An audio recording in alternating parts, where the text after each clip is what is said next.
Is there any technology at the moment which really excites you, which gets you interested?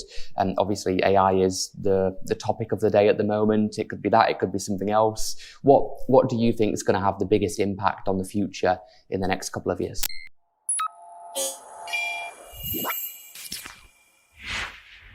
Alan, thank you for joining me today. Not at all. Thank you for having me. Cool. My pleasure. So you started your career initially in marketing. That's correct, yeah. Which is a little bit different to most CTOs. Just tell me briefly about that journey, if you could. Yeah, of course. So my background is science. So I was originally a chemical engineer. So my degree was chemistry, biology primarily. And then my first job, I ended up running some of the marketing within the organization that I worked for. Did a fairly classical route then through marketing, through research, through comms, ended up as a marketing director, and then left that organization and ran my own marketing consultancy for a number of years. One of my clients at the time was a software house who were in statistical software for bioscience. Mm-hmm. Very much on-prem in the way that, standard install on a device or a server. And they wanted to go digital, so into the cloud. So I managed the change program through, and then ended up retaining the digital team, and then ended up on the other side of the fence as a technologist. Okay, okay. I love marketing, and certain brands are amazing at it, like Apple or Nike or Coca-Cola, and they're able to have insane campaigns which get billions of eyeballs and attention, but then like 99% of companies just suck at marketing and they can't make it work. What do you think makes a good brand, a good marketing campaign? Oh, that's an interesting question. I mean, I always had a philosophy that a brand, it isn't just a piece of marketing collateral. It isn't an event. A brand is everything that an organization does. And I think if you embrace it in that way, the obvious companies do it very well. It's everything the organization presents and every touch point. When I was doing marketing, it was very much, I would drill into the teams that touch points matter. And every touch points matters. And at any point in that marketing journey, if you get one bit wrong, you might not lose it completely, but you drop down the chain a bit. And then you've got to build that trust back up again. Yeah. And trust is the strength within the brand. It always has been and always will be, I think. Yeah. I mean, don't get me wrong. Great marketing will sell a bad product once, sure. If you throw enough money at it. But actually, if you're really serious about it, the brand is everything an organization is and does. Yeah. So you started marketing in 1992. Okay. In 2024, a lot of the principles are timeless and are universal and are the same. Touch points, building a story, a great hook, a great call to action, consistency. But a lot has probably changed over the past 20, 30 years. What has changed? How is marketing different in 2024 as opposed to 1992 when you started? Oh, that's a great question. I mean, I would start with access to markets has changed completely. So the traditional route to market through a classical marketing approach does not apply now.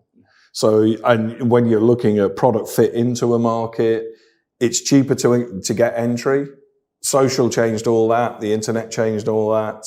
So it's much easier to find a niche audience now than it would have ever been back in my day. Mm. So you can invest well, targeted, much better now. Yeah. That broad brush marketing approach is less needed, in my opinion. Yeah. Especially with micro-targeting through social media. Completely. Based on their likes, based on their algorithm. You can laser focus on a job title, on a sector, on an industry, on a personality. You can go extreme with like Cambridge Analytica level detail. And it's very easy to find the right type of avatar, the right type of person that you need, but also it's probably a lot more crowded than it was before. I think the noise is a factor. So as you say, because it's become easy, and actually technology has democratized the process. So you don't have to have a big budget to be successful. You can set up, you can have a great story. You kind of need a great product or service, but you can get it out there fast. But the downside is a lot of other people are potentially doing the same thing. And markets and opportunities come and go fast as well. My youngest son saw an opportunity, must be a couple of years ago, where putting influencers next to product. And there was a niche in the middle where people were doing just that. And he talked about it and we talked about it and I said, oh, we should do something. And then we didn't. And then I talked to him 2 months ago and he went, oh, that's gone now, Dad. Everyone's filled up that space. You have to move fast. Yeah, no, that people like Stephen Bartlett made their money doing influence marketing. Yeah, so that was earlier in your career, but for the past 5 years, you've been the CTO of Leesman. Tell me a little bit about that journey, I guess, and what it's like being a CTO within that business. Sure. So Leesman, what we do is, in its simplest form, we measure the effectiveness of a built environment or where someone has chosen to work and how supportive that is in the role that they're doing or the activity that they're doing. So Spaces, where we're here today, is an interesting case in point where it's a very flexible working environment. I've worked out of Spaces before. Sometimes they can be a bit noisy. Sometimes you can't, so if you're doing highly concentrative work, it can be difficult.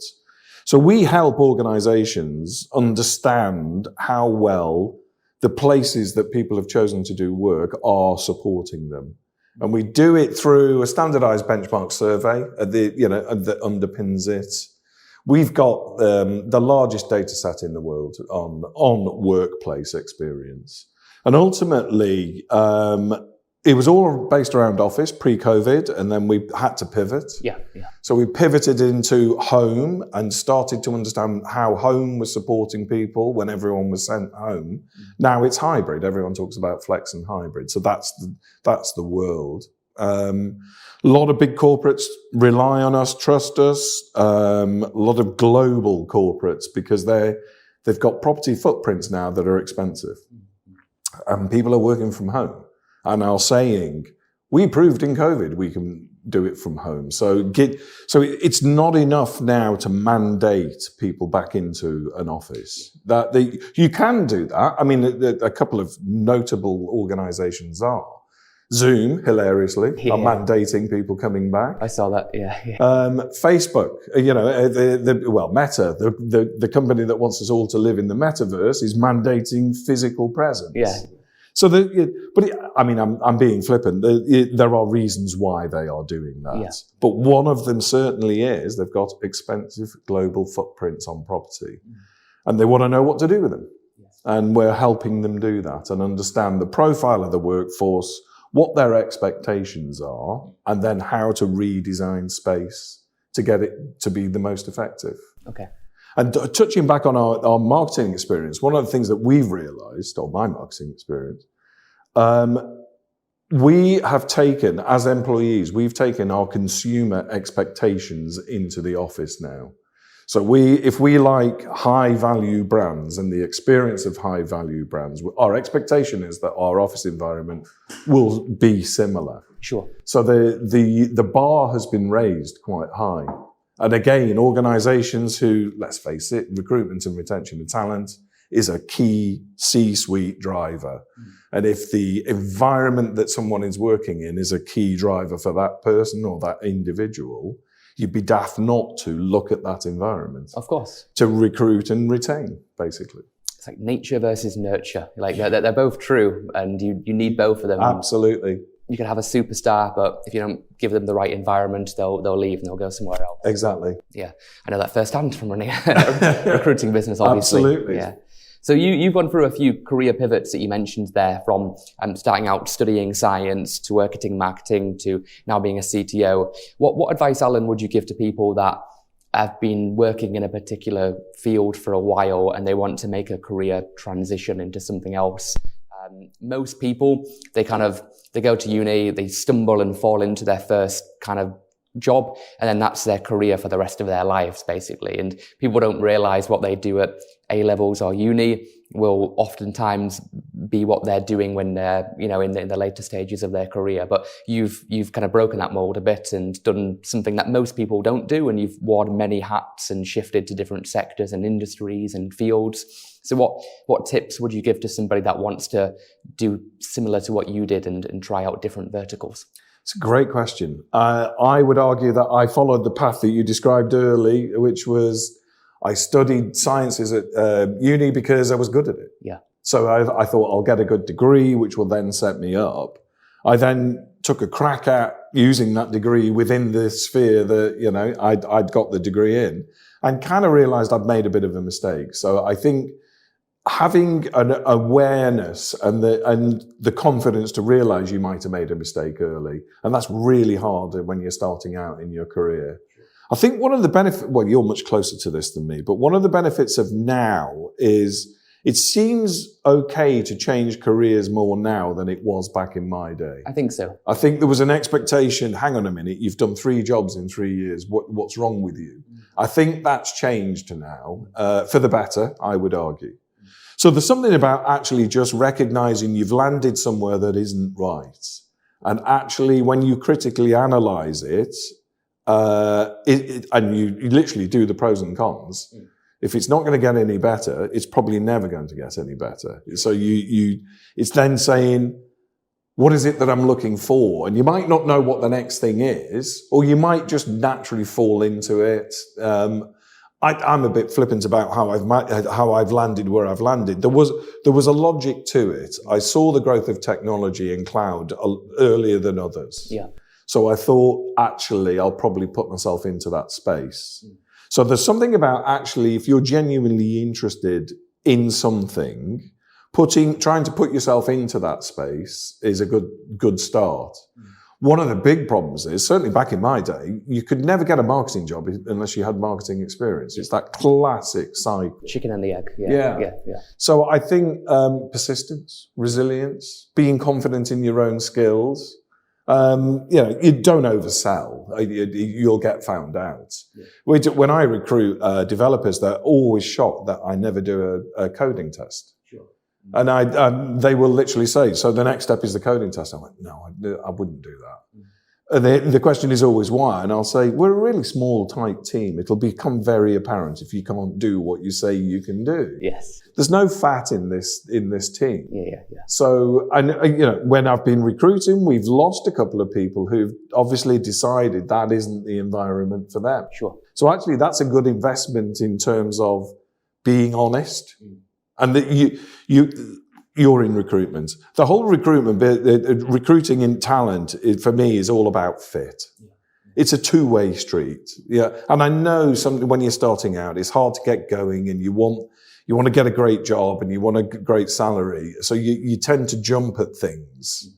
But actually the fit will always be the best thing. If your days are measured by the work that you're doing, not, it's, Sunday evening and I'm dreading going in on Monday morning.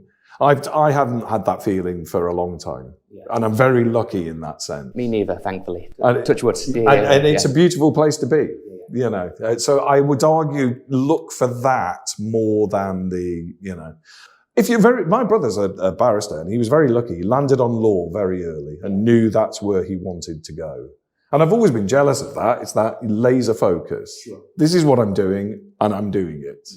I don't know that I had that laser focus. So it doesn't mean you drift. You just you're just aware of where you are at any point in time. Yeah, that was a bit rambly, but no, it makes sense. And I like from what I got there, you're not just talking about that fit tech skill wise, because like you said, in a small team, very very quickly it will become apparent if you're full of shit, right? Yeah, completely. But it's more about the culture fit that you're talking about, and the team dynamics, because you can learn skills, but you can't learn like a positive attitude, or it's a lot harder to learn that stuff as opposed to the... It really is. And this is where, and I know diversity, thankfully, has become very front of the agenda now. Sure. But actually, diversity in technology, I think, has always been there. I think technology has always attracted a diverse set of people. Yeah. I was at a conference the other day, and I was talking to somebody who's involved in neurodiversity, and it's fascinating, absolutely fascinating, because you literally have this situation of a lot of tech roles are highly concentrative, highly repetitive, and demand, close attention. Yeah. Neurodiverse people can do that all day long. Superpower, Literally, they can do it all day long. If they're autistic or ADHD or something like that. In many, many jobs, it can be a real challenge. Oh. As a developer, that could be a golden ticket. And then what you do as a manager of people is actually do what you were describing, which is you just keep an eye on the fit. You just basically say, is the overhead of managing this person too high? Are the other team going to suffer if this person, takes 90% of the attention and the time? Or can you shape the team to say, no, this is the star performer and that's what we need right now, and that's how we're going to operate? Yeah.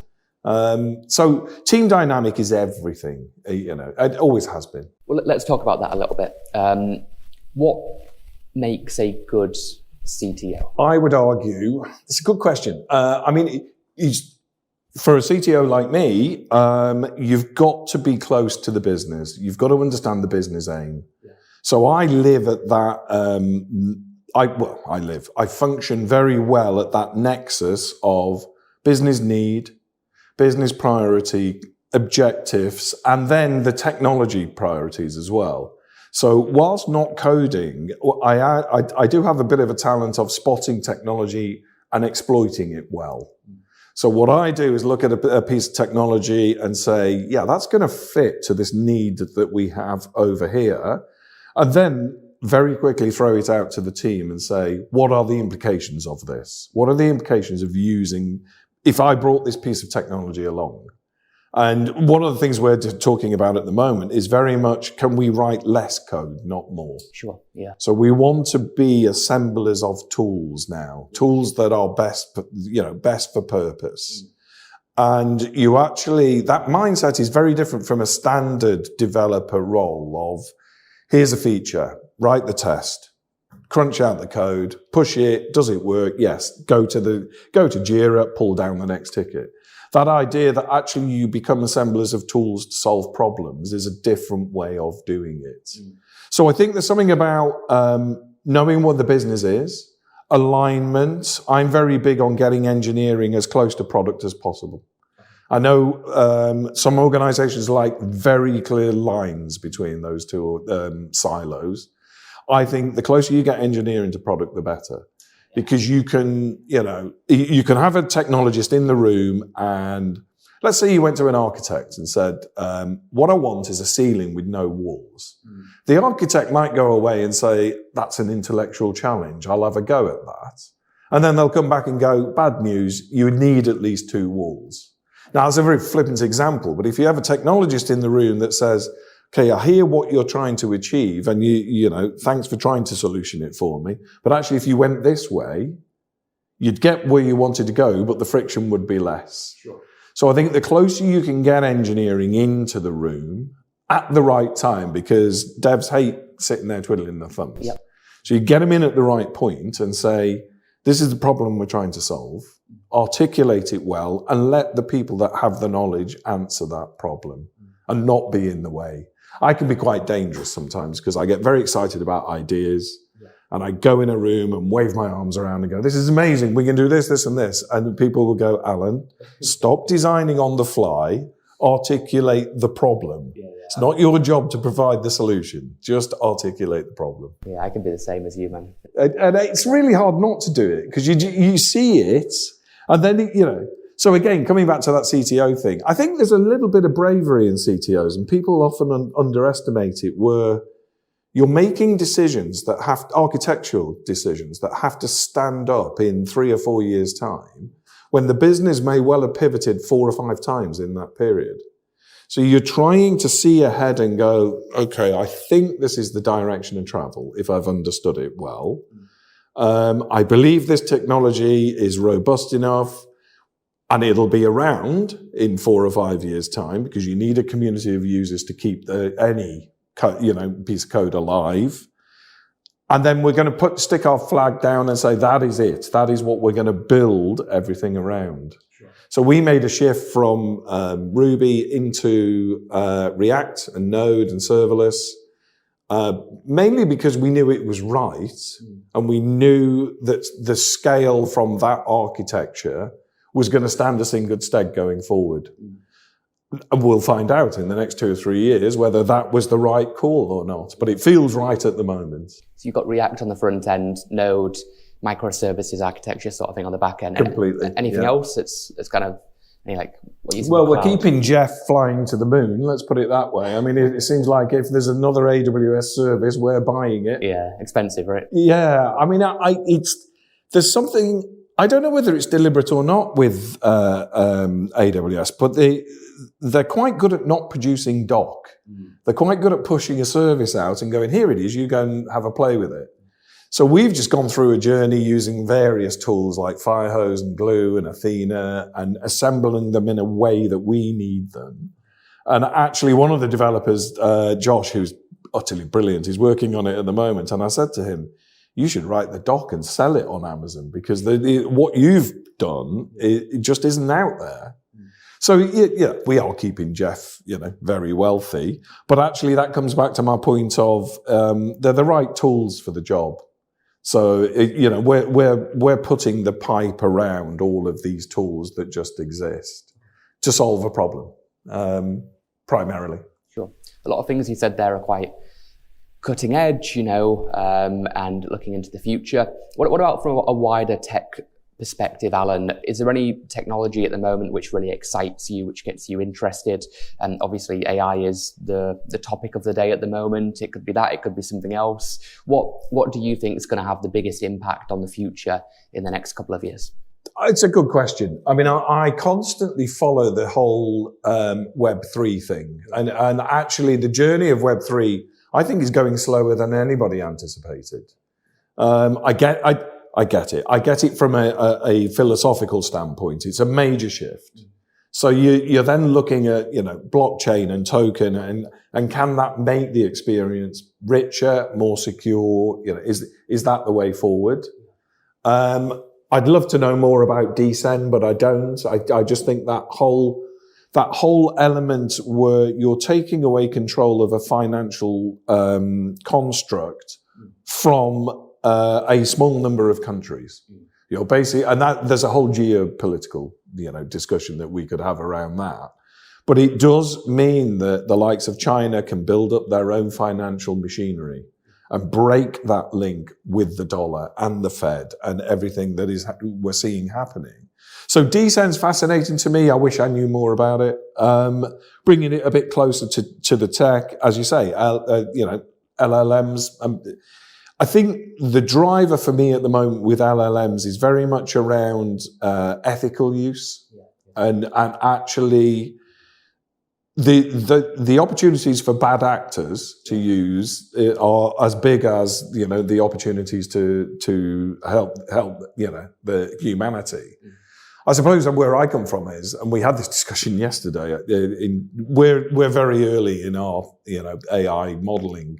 We've got a whole bunch of data and we could do a lot with it, but we're very much in that. Let's just pause and understand the value. I mean, don't get me wrong. Our devs use GPT all the time, and why wouldn't you? If it shortens a journey to an answer. Yes. But one of the things I always say is ask it twice. If you get the same answer twice, the likelihood is that might be the answer. But there's so much value in that, so much value in shortening that journey. So I see AI very much like a lot of people as freeing humans up, hopefully to do higher value thinking. I saw a company the other day, and I think it was a bit smoke and mirrors, but they'd designed an AI developer and pointed it at Upwork. It pulled down a job. it ran the code, it then, pushed the result back. Yeah.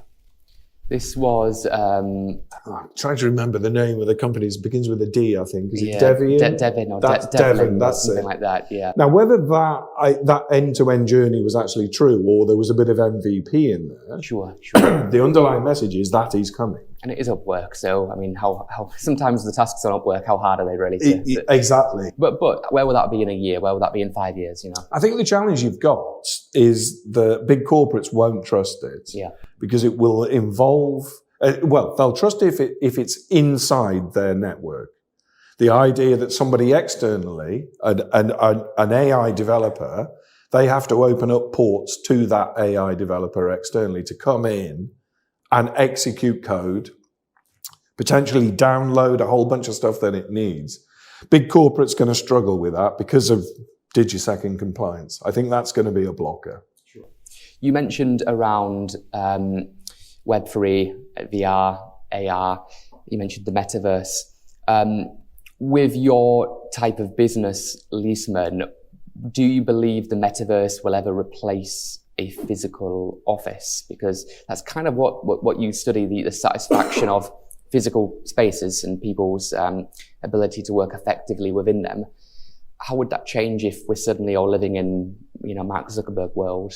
And I've tried every VR device over the years. I used to have the Google Cardboard, like when it was just like a cardboard box where you'd stick your phone in. Yeah. I've had all the Oculuses and now the Quests, and don't have an Apple Vision Pro yet, but I will get one when they come to the UK probably. And I do love the Metaverse, but it's definitely not anywhere near where it isn't like Ready Player One movies or, it's not quite lifelike yet. And I have worked from it, but it's a pretty miserable experience currently. So do you believe we'll ever replace physical offices with a virtual workspace? Do you think that's the future of working, or what are your thoughts? I don't think so. I think there's what our research is telling us is actually the younger generation are crying out for collaboration. Yeah. And it's partly because of the social element, and it's partly because they need to learn. So that passing of experience from oldies like me into younger people trying to get their career going, it's quite hard when you're younger to make a difference and be seen in an organization. You need someone mentoring you and helping you do that journey. And I think that's much harder in digital space. Because I love working at home. It works for me. I can get a lot of work done. I don't do that 2-hour commute that was always wasted downtime. So it works for me, but I'm then keeping the knowledge and the experience that I have back from others. So I think there's an opportunity for collaborating in the metaverse. We were having some chats the other day around. I like the idea that our data could fuel change in office design. So if you could take our data and model it to say, the demand or the load on a particular space is going to be this in 2 weeks' time.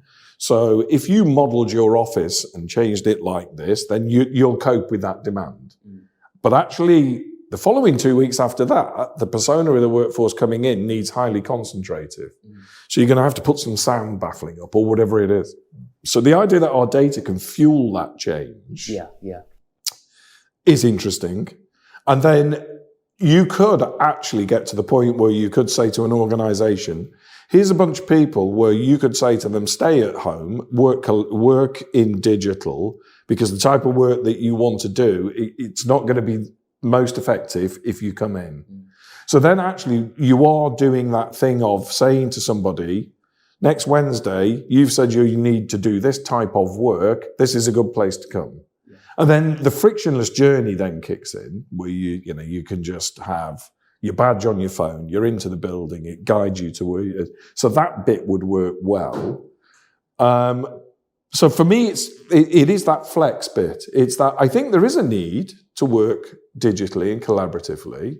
I've never found a successful online whiteboard to do. No, they're all terrible. So it's maybe that's the next big idea, but it doesn't replace writing on a wall. Yeah. So what makes, is a hard question probably to answer, because I imagine it depends on size of the company, what they do, their culture, etc. But what makes a good office, a good place to work? Like, what are those little things, like a whiteboard, for example, physically standing around it, doing a Kanban, so, that, I imagine that is like a nice little 5% improvement, which I'm sure there's many, many of those, which when you add them up, you get the complete picture. But what are those little things that companies could implement? What makes a good office? So you bring it back to purpose. Yeah. You bring it back to that. What's the purpose, and what are people trying to achieve? So if you take my team, for instance, Leesman has always worked out of flex space. We're in TOG buildings mainly.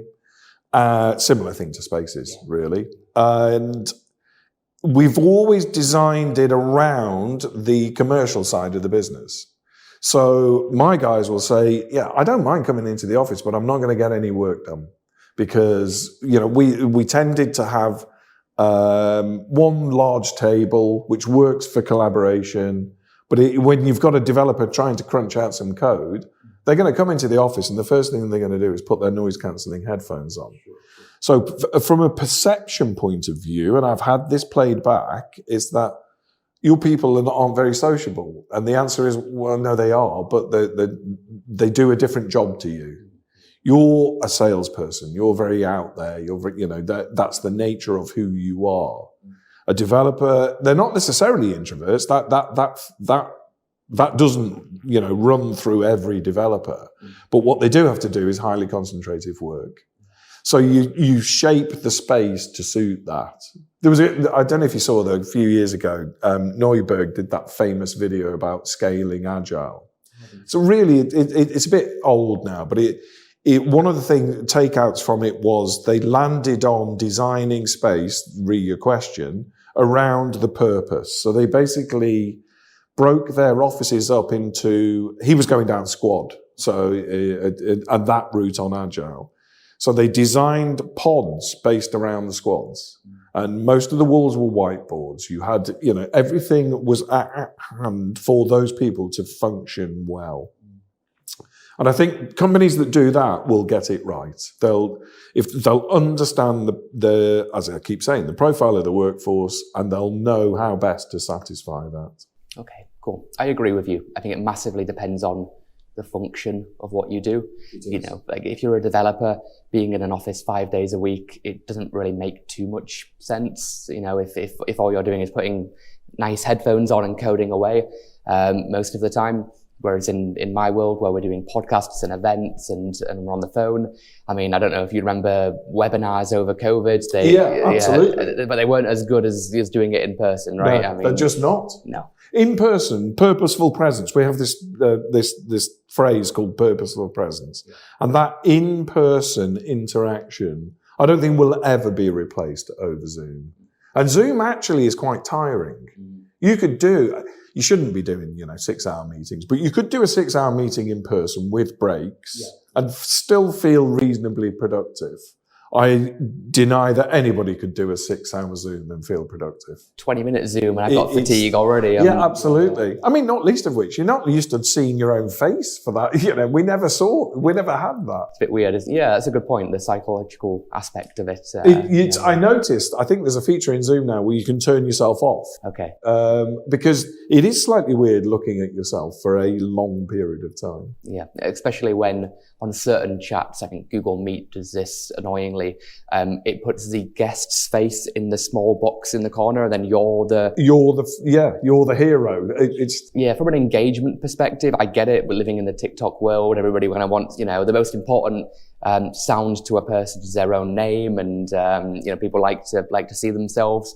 So it might make you keep on the call a little bit longer. And there are certain little AI hacks they use, like I think with Teams, they automatically apply a filter to make you look more beautiful. Yep.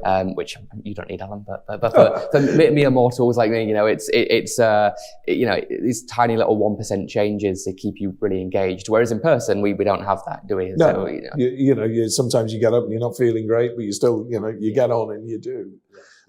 So It is a challenge, but it's one that companies have to address, because you do have a community of people that do want to stay at home. So they'll vote with their feet. They're literally, if that organization doesn't allow them to have that flexibility, they'll leave. Yeah.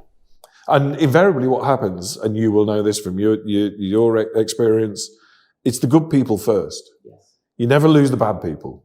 It's always the good people who go, this isn't for me, and I know I'm good enough to get a job somewhere else. Yes. So they do. And then when you get rid of the A players, the B players quickly become C players. And yep.